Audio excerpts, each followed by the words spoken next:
The US Central Bank, called the Federal Reserve, have increased the interest rate from 0 to 0.25%. This is just a 1/4% increase in the lending rates of the Central Bank of the United States. That is the rate at which they will lend to the banks in America. This seems to be an extremely small increment compared to what the rate of interest was in, let us say, the 80s, during which time the interest rate was hovering at around 25 to 28%. Then it slowly came down, and by about 2008, when the American economy got into doldrums, it was reduced to 0%.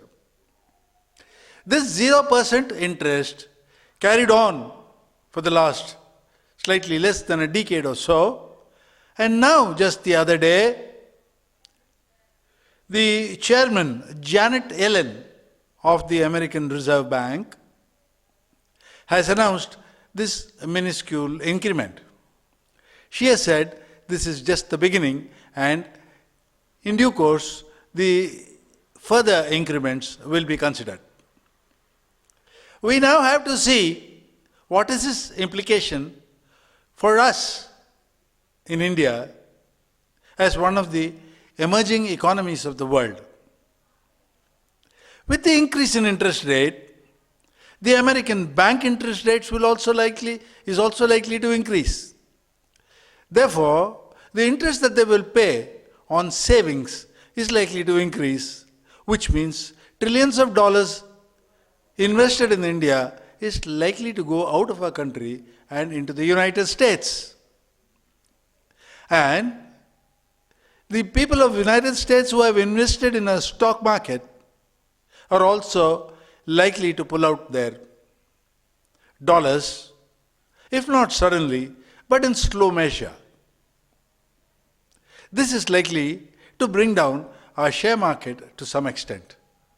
But what is worse is, this will strengthen the dollar a little bit.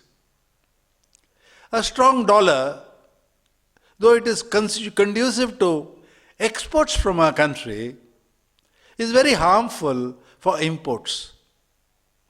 We'll have to pay more for the same amount of imports.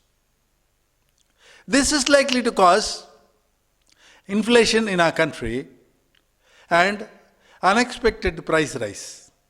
Of course, the initial increase is only 0.25%, so the resultant increase in the inflation rates may not cross 2 to 2.5%. This is what the experts say. Under the circumstances, what should the Government of India do? As always, the ideal prescription for our government is that we should increase our export and reduce our imports. Reduction of imports may not be possible under these circumstances in which we find our country now, but increasing the exports is a distinct feasibility. And therefore, the government may have to consider working with the industries to request them to increase their exports, particularly in textile and IT and so on. This could offset some of the loss of dollars that we are likely to find.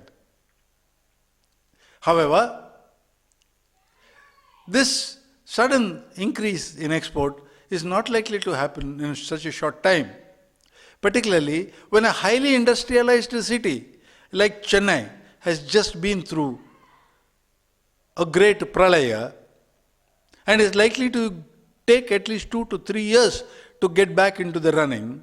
Exports may be hard to come under the circumstances where we have to balance the import and exports. India will have to be very frugal in its expenditure.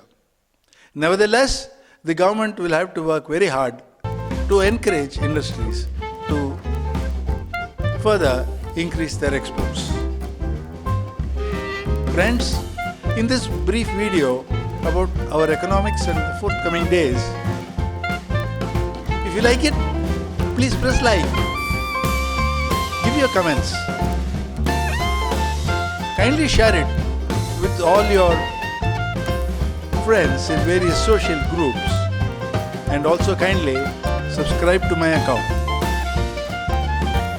Subscribe to my channel. Jai Hind.